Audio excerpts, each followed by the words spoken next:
when my father took over at that time, the big fracture was upstate versus downstate. Yes, right?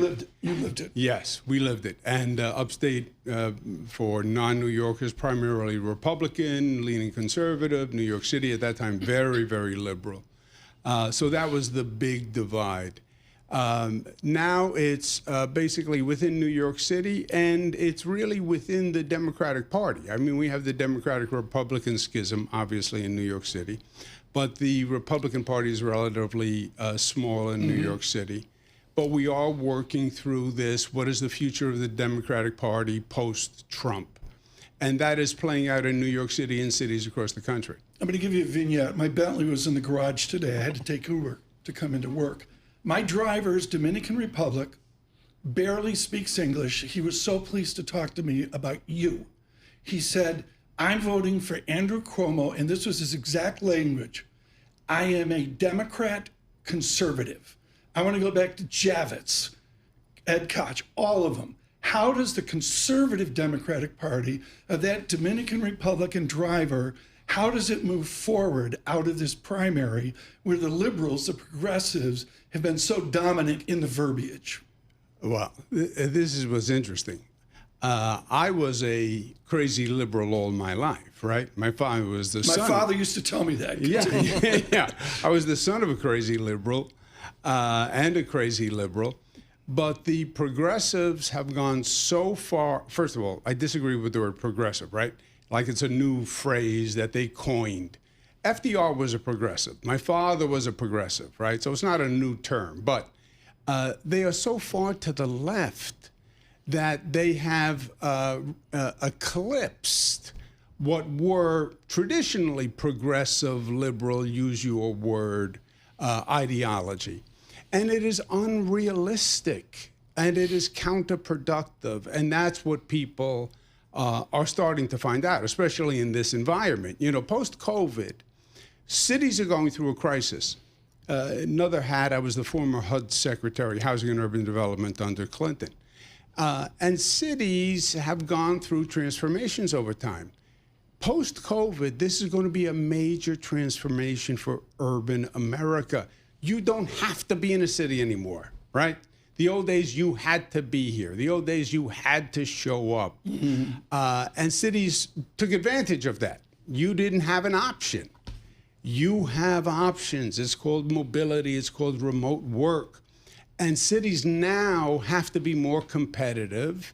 Economically, they have to be competitive. You can move to a better tax climate, a better weather climate. And cities are just now working through that adjustment, I believe. Right, Paul.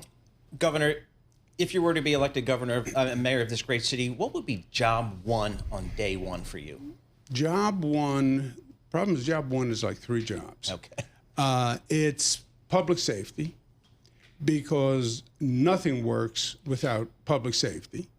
It's getting the homeless mentally ill off the streets, which plays into public safety. Quality of life.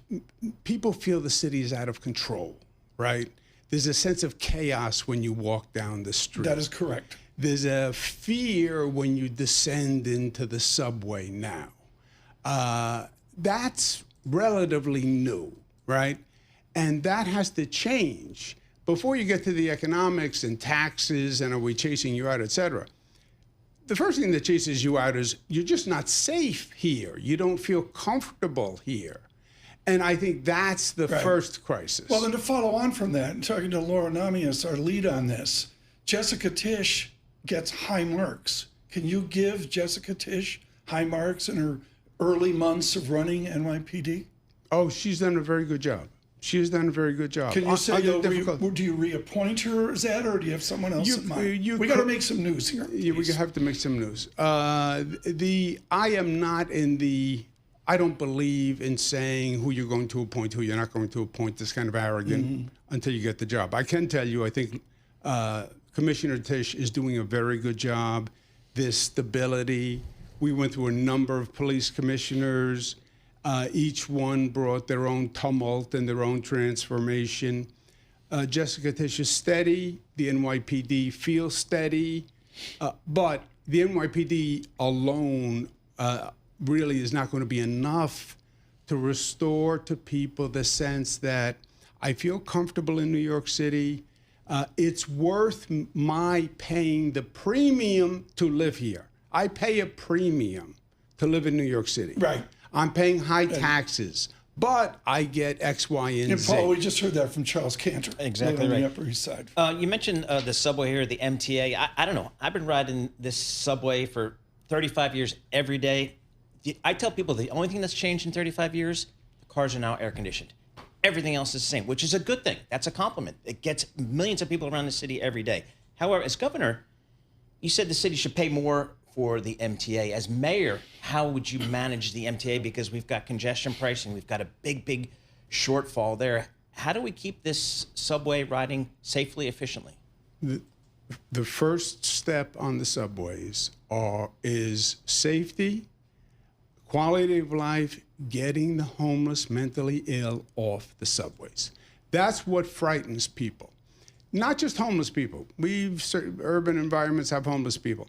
These are homeless, mentally ill people that threaten individuals, or their presence is threatening. And that has to change. Now, you're right. Right. Was it as bad as it was back in the early 90s? No, but a lot of people weren't here in the early 90s, right? And if you were here, really, Bloomberg,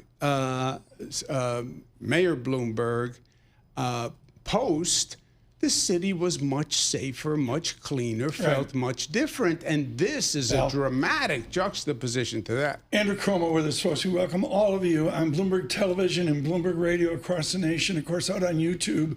Good morning. And, of course, on the nation, Sirius XM, channel 121 as well. We're trying to get him to stay for 2-3 hours. He's saying, yeah, maybe I can't. But we're going to have a good conversation here with the former governor. I want to get this out of the way right now, and it's on all the allegations of this, that, the other, the COVID stuff, the sex stuff, and that. Let's just get it out of the way so we can move on. The fact is, it's reported you've gone after, not gone after in a collegial way, I'm going to say, you have your own litigation, your own lawsuits. These are all distractions if you become mayor.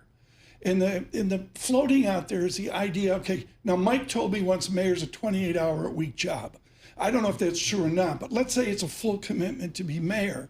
Will you push aside all of the different things you're doing in litigation and lawsuits to focus solely on being mayor? Do you postpone them or just say enough? That part is over. That past is over. Yeah, look, in these jobs, when I was governor, same is true for mayor, if you don't get sued 5 times a day, you're not doing your job, you know?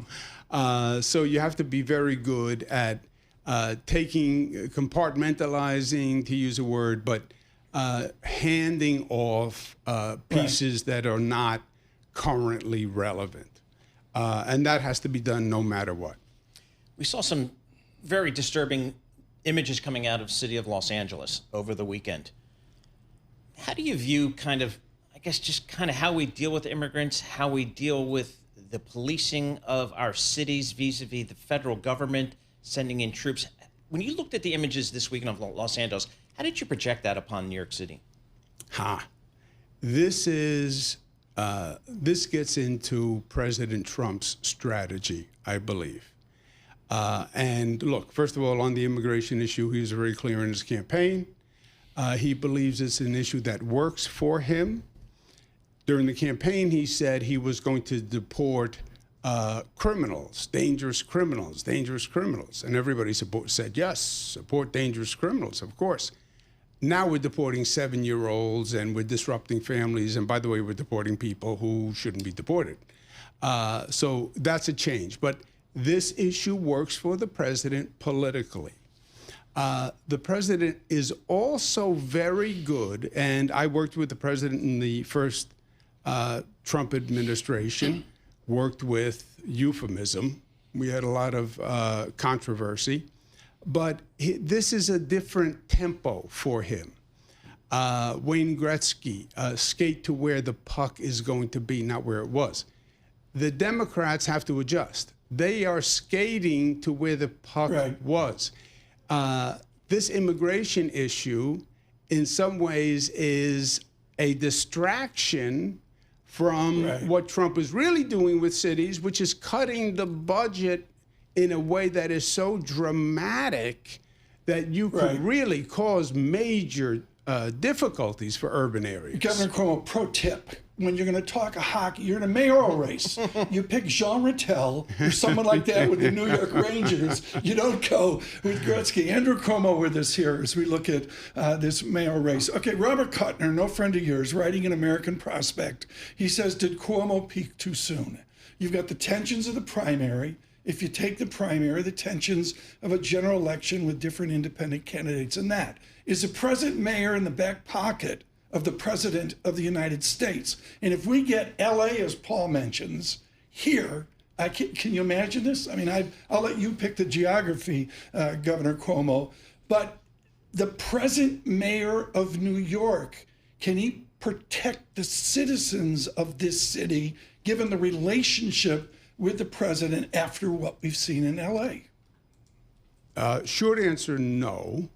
And let's remember how extraordinary these issues, what's happening in LA. This is the exact reverse of what normally happens. Normally, it's the local government that makes the decision on how to handle an emergency and calls on the federal government. So a mayor or a governor would call on the federal government and say, I need help, please send the National Guard, or please send in additional federal help. I don't believe there's been a time where the president has sent in federal troops. You'd have to go back to like the 60s, and President Johnson and Wallace, right? That's how far you have to go back. So this is Trump being Trump. This is Trump on this issue of immigration. I'm muscled. It's law and order. These cities, these Democrats, they're filled with illegals, and I'm going to come in, and I'm going to come in hot and heavy. He started in L.A. It will happen in New York. It will happen. He knows the formula, right? It happened in New Jersey. Is this formula to go after you? I mean, this is anticipated. His formula is to create chaos in the cities, and he is the voice of law and order. And you know, cities, all those Democrats, that's where all those illegal immigrants are, and he's going to come in and he's going to clean up. The flip side is, okay, create chaos in LA, create chaos in New York, create chaos in Chicago. Pretty soon, you create chaos in the nation, and that's bad for the economy. So what is the biggest challenge for you in this primary race here, and then potentially in the general election? What do you have to get across? In a Democratic primary, you now have the tension between post-Trump, what directions does the Democratic Party go? And some people believe we lost to Trump because we didn't go left enough. So I have a Democratic socialist. Really, there's no such thing as a Democratic socialist. It's just a socialist. They use Democratic as a modifier because socialist is a little shocking. But it's a socialist who says dismantle the police. The police state is oppressive. Everything free transportation, free everything. Tax the rich. So there's class warfare in there. We'll tax the 1%. The 1% should pay because they're rich and fat and they made money on the rest of us, and everything is free. Let's migrate there. The Financial Times had that summary article this week, and Andrew Cuomo with us, folks, and we welcome all of you on Bloomberg Television and Bloomberg Radio worldwide, and of course here in the tri-state area, Bloomberg 1130 across the 5 boroughs. The FT lined up the haves who are supporting you. You're the guy of choice. And the answer is some of them really are behind Andrew Cuomo, and others are betting this guy might win, so we better get behind with him. How do you say take the landlords, and they gave you X number of million? I would say that's like almost normal politics. But then how do you protect tenants and renters in a city of horrific housing economics? Yeah, well, first, if you are going to be in elected office, You cannot be influenced by who gives you money, right? That's rule number one. That's like saying to a journalist, well, look at who's taking advertising in your newspaper and write favorable things about the advertisers. Then you're not a journalist. It's unethical. And I've been in an elected office many times. I've raised hundreds of millions of dollars. It can't matter who gives you money. Now, to the extent people are supporting me who are institutional interests, because institutional interests need a city that works, right? They want a city with a future. What they're afraid of is you elect a socialist who tries to give everything away free, doubles the taxes on the wealthy, and the wealthy say, that's it, I'm gone. By the way, we lost 500,000 people since COVID to begin with. You're now going to double taxes, and people will say, I'm going to Florida, I'm going to Texas, et cetera. It's not worth the premium, especially since the quality of life has deteriorated, and I'm afraid to get on the subways. So why would I pay the premium to live here when I'm not getting the benefit of living here? I'll go to Texas, I'll go to Florida, I'll come back a few times a year, I'll see a play, I can hire a private jet with the tax savings. That's what we have to worry about. Governor, speaking of Trump's relationship with city mayors, President Trump's Justice Department is investigating you over allegations you lied to Congress about COVID. You said that that's politically motivated, but how afraid are you of the possibility of getting indicted, perhaps even arrested by the Trump administration? That's got to be on the table. Yeah, no, this is a joke. This investigation is a joke. But there's no doubt that Donald Trump uses the Department of Justice and the justice system as one of the tools in the political arsenal. When I was governor and dealt with Trump in the first administration, he investigated me twice with the Department of Justice. That's sort of like his left jab, just keep throwing it out there. I want to go back here, and I want to get back to the primary, the election at hand. Laura's saying, okay, all this big picture stuff is great. You got to win a primary. You got to get onto the election. How about 1977? Folks, this is New York City and the 5 boroughs. Bella Abzug took Manhattan. Abe Beame took Brooklyn. Badillo took the Bronx. A guy named Cuomo took Queens and Staten Island. And Ed Koch won. That's how nuts New York City is. Which geography right now is most critical for you in the 5 boroughs for you to take this primary? Yeah, it's interesting. Back in 1977, the boroughs were more homogenous and sort of class-oriented. That has changed over time. The basic division is you have younger, more activist, more progressive, if you will, voters who identify as socialists. They will say, I am socialist. I say tax the rich. I say everything should be free. Palestine factors in there. Right. And that's one demographic. And then you have a second demographic, which is a little bit older, more mainstream, if you will. And that's the demographic that I appeal to. You brought up Palestine. Let's go there right now. There's a unique relationship of this city with Israel. Everyone knows this. We see nationwide a new form, a new debate over anti-Semitism. I think of Arthur Levitt. My household happened to worship his father 1 million years ago. Explain to me your relationship with Israel as mayor of New York City. How will that be distinctive given the horror that we see in the Levant? Well, it's a great question. And it is unique to New York, I believe. If you grow up in New York the way I have, the Jewish community is such an integral part of New York, right? New York is not New York without the Jewish community. Jewish community started coming to New York in 1650. 100 years before the other immigration groups, and they have been in major institutions. So you grow up with the Jewish community. I have two brothers-in-law who are Jewish. My son-in-law is Jewish. It's that close a connection. And I've been 100% supportive of Israel. My father was before me. I've done numerous trips to Israel. I was very aggressive supporting Israel. This was the first state to go against boycott, discriminate, disinvestment, and sanctions for Israel.